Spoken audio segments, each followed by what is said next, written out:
Welcome to The Coach is In, the podcast for parent leaders who are juggling work, family, and life, and wondering if there's actually a way to do it all without falling apart. I'm Irene, a leadership coach on a mission to bridge generational gaps and bring fresh perspectives to the challenges parent leaders face. And I'm Kat, a coach, lawyer, and mom who's been there, navigating the tightrope of leadership at home and work and figuring out what's actually worth the energy. If you're skeptical that balance, calm, or boundaries are even possible, we get it. We're not here for quick fixes or empty advice. We're here to have honest conversations, share practical tools, and maybe even help you see things a little differently. Because the coach is in, and this space is for you. Well, Welcome Irene, back. welcome. Thank you. And well, it's great to see you after a little bit of a break. I know we're all warmed up, and just to loop the audience in, Kat and I were talking behind the scenes, and what's coming up for us is a discussion around authenticity and identity. Yeah. Yeah. I was telling Irene that, as some of you may know from my intro or just various online presences, I am an attorney and that takes up a good amount of my time, but I am also mom, partner, life coach, podcaster, etc. And how do we show up in all of these different ways and ensure that it feels integrated and authentic? Because I know I struggle with feeling like if I'm spending all of my time doing one thing, does that somehow invalidate my claiming another? And there was a one of those home decor signs I saw recently, and it said, "The grass is greener where you water it." And I kind of Mm. loved that because it shows the importance of your focus. If you're focusing on a particular thing, of course, that thing is going to thrive and grow. But it also reminded me, like, oh, I am spending a lot of time doing one thing. And, and how do I water the other things? Or do they need water? Or does that mean somehow that grass won't be as green? I don't know. It's a lot of thinking going on in this head. And I appreciate, Irene, that you're willing to listen to it and the listeners.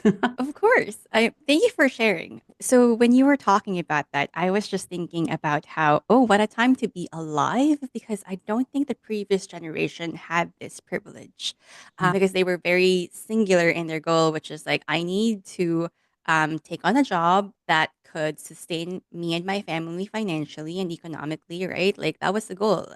But these days, we have the privilege to meet our needs and explore as an expression of who we are.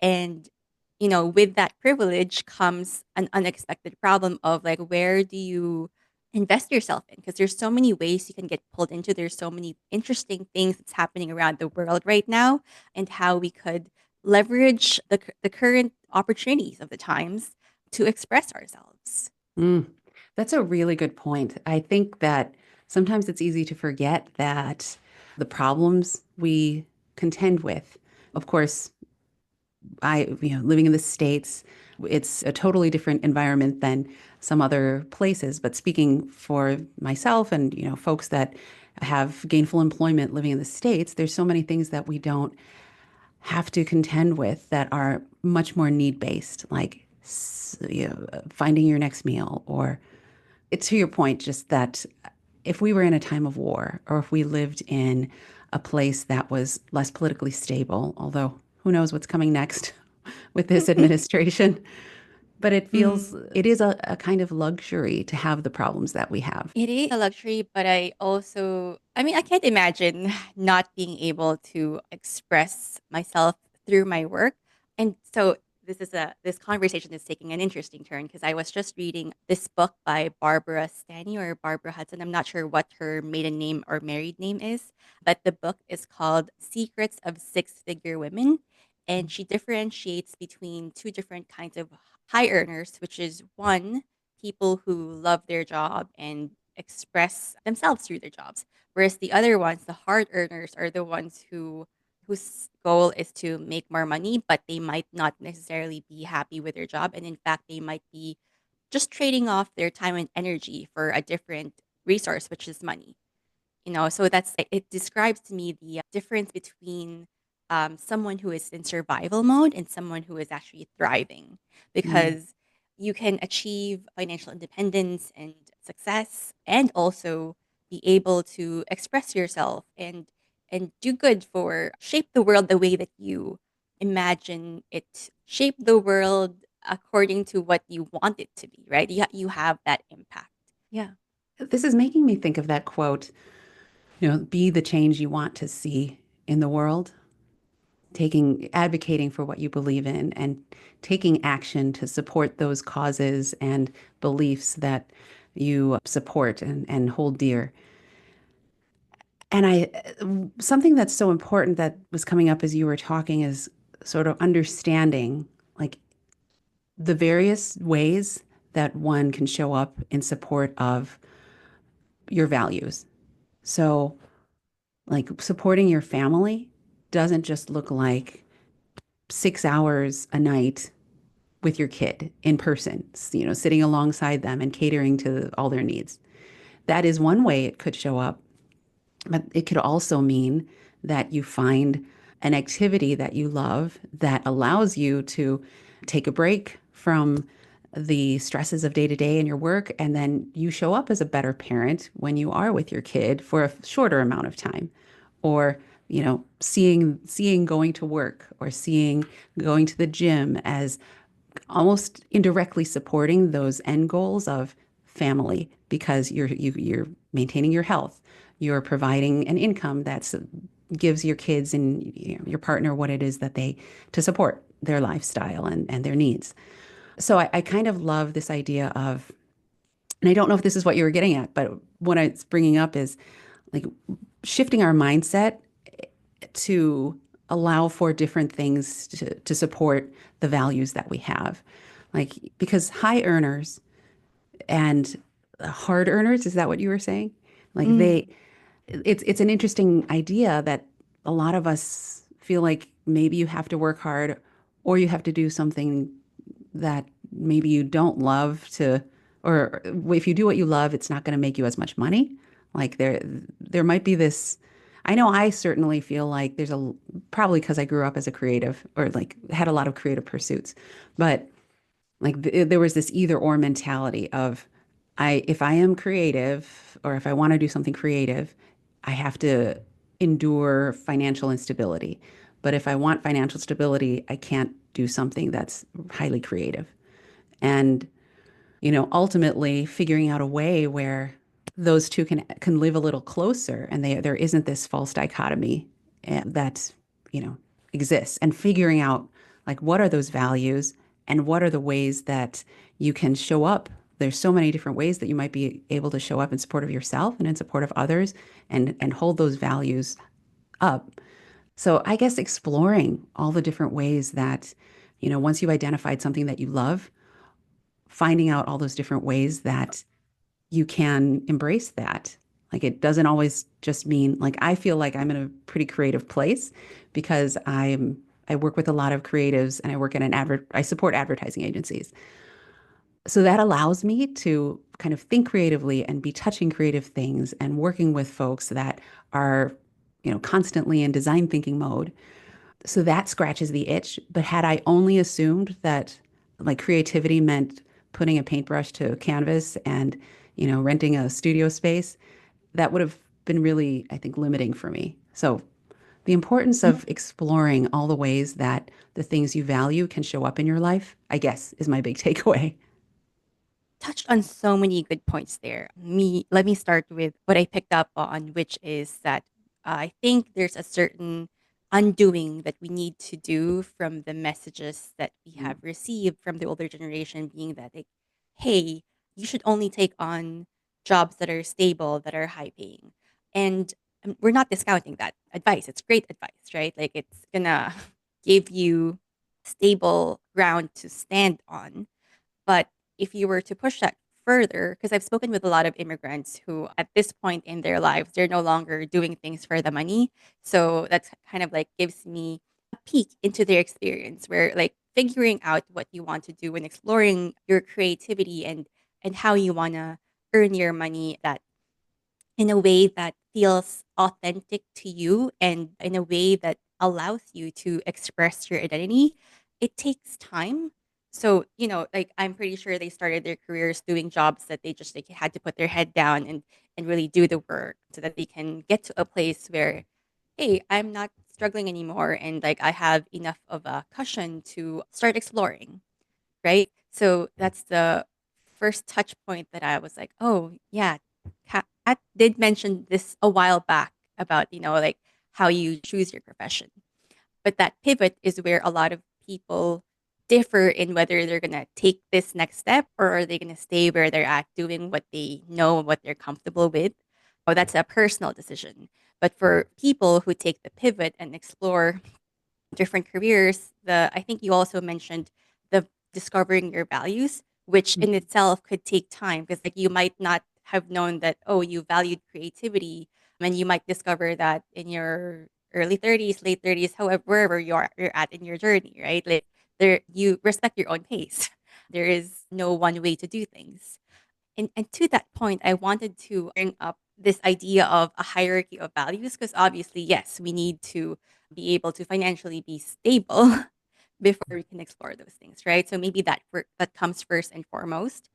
And then I mentioned about authenticity and that creative space, and also lastly, the idea of like shaping the world how you want it to become. So there's that sense of giving back. I remember when I was in college, they were giving us a framework of how to choose your profession.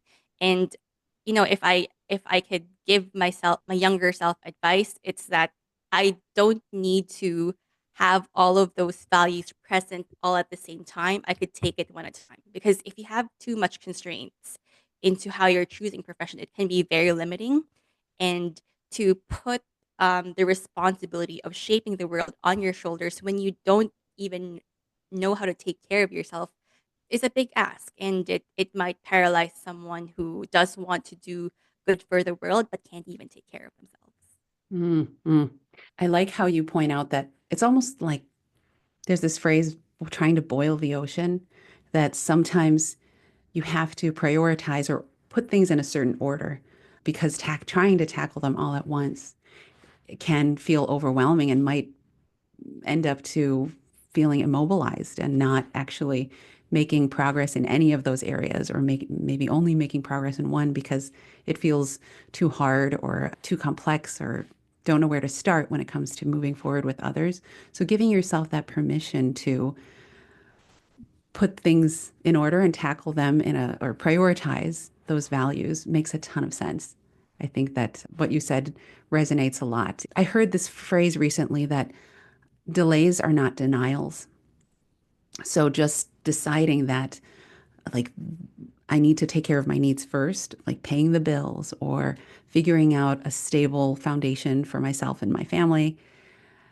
It's okay to not be spending 5 hours a week engaged in perhaps it's homelessness is a really important issue, or perhaps you love baking and want to start a side hustle doing baking. Like it's okay if you haven't started baking yet, or you're not spending the of time that you hope to one day.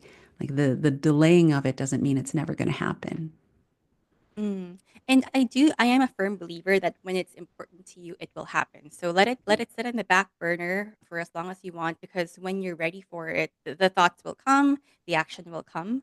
I mean, that could partly be facilitated by coaching, but yeah, I'm a firm believer that the important things will come to you because you would not forget those if they really mean that much for you. Mm, mm, One thing we talked about, before we started recording today is the idea of practicing the person that you want to become.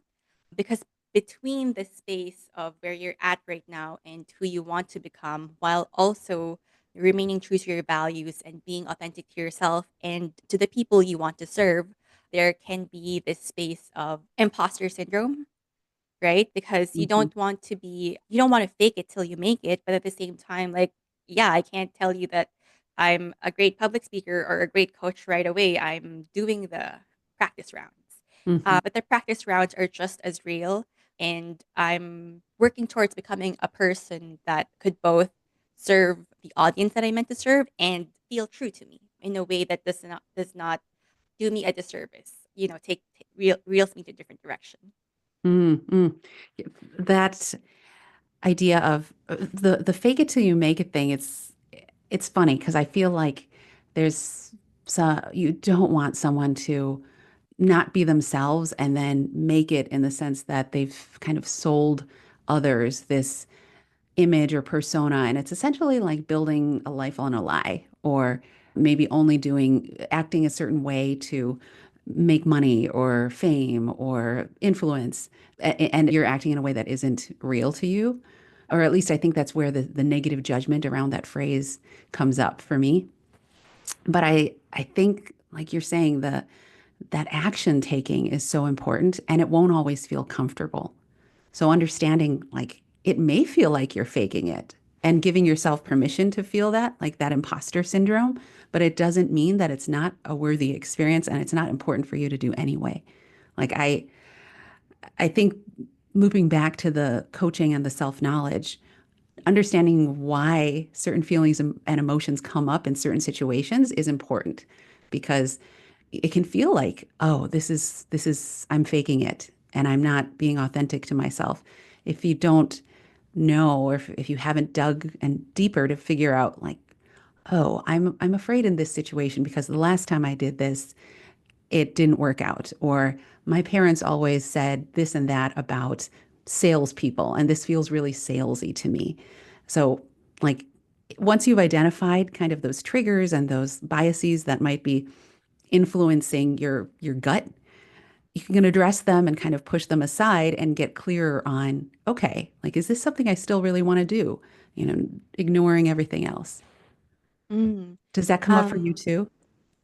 Yes, you make me think of like during coaching sessions, I actually feel really anxious because I do want to do well by the client. So I have a certain expectation of my own performance, even though the client wouldn't really pick up on it because they don't really know what to expect out of coaching.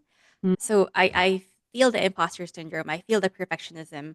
But you know what's really helped is when I take a step back and accept myself, failures and all, because that's where I'm at right now, and this is a space where we can both be authentic and real.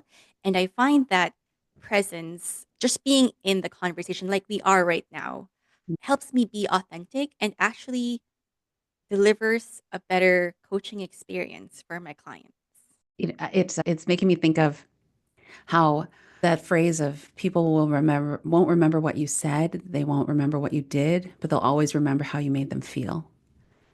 I Mm. think it was, oh my gosh, author, not Toni Morrison, but I will get back to this and I'll put it in the show notes because but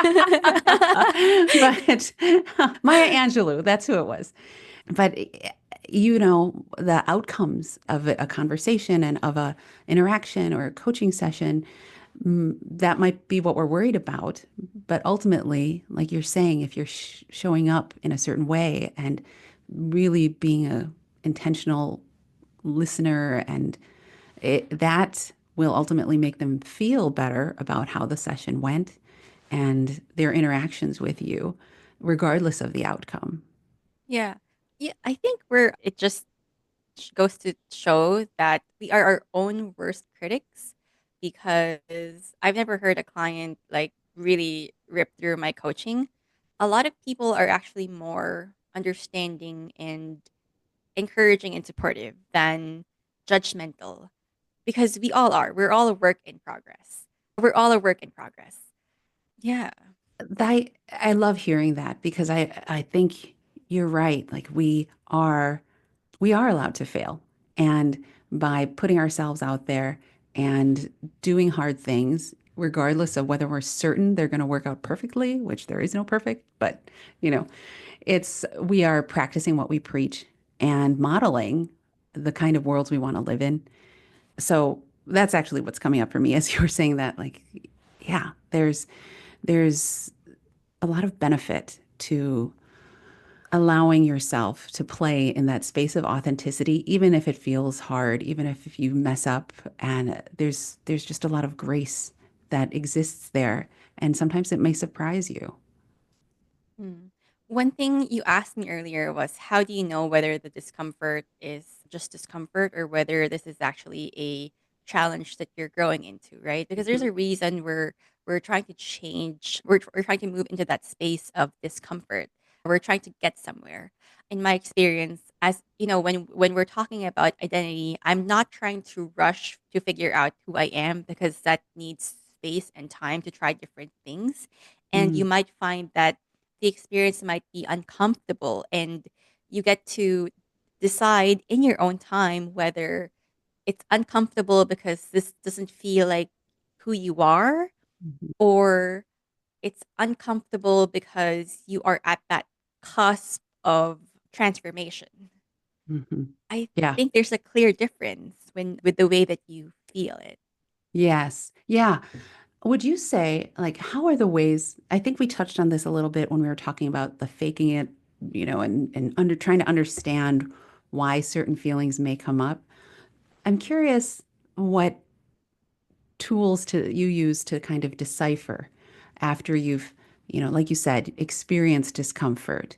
And, I feel like reflection after just having time to process after the fact, and not always immediately after the fact, but letting your body settle down, letting the adrenaline rush or the nerves settle a bit, but kind of really paying attention to how do I feel that went, and just and kind of weighing in with those things that I know might be altering my impression of it. So whether it's, you know, judgments from past experiences around that topic or that experience, or things people have said, failures in that space that I've encountered.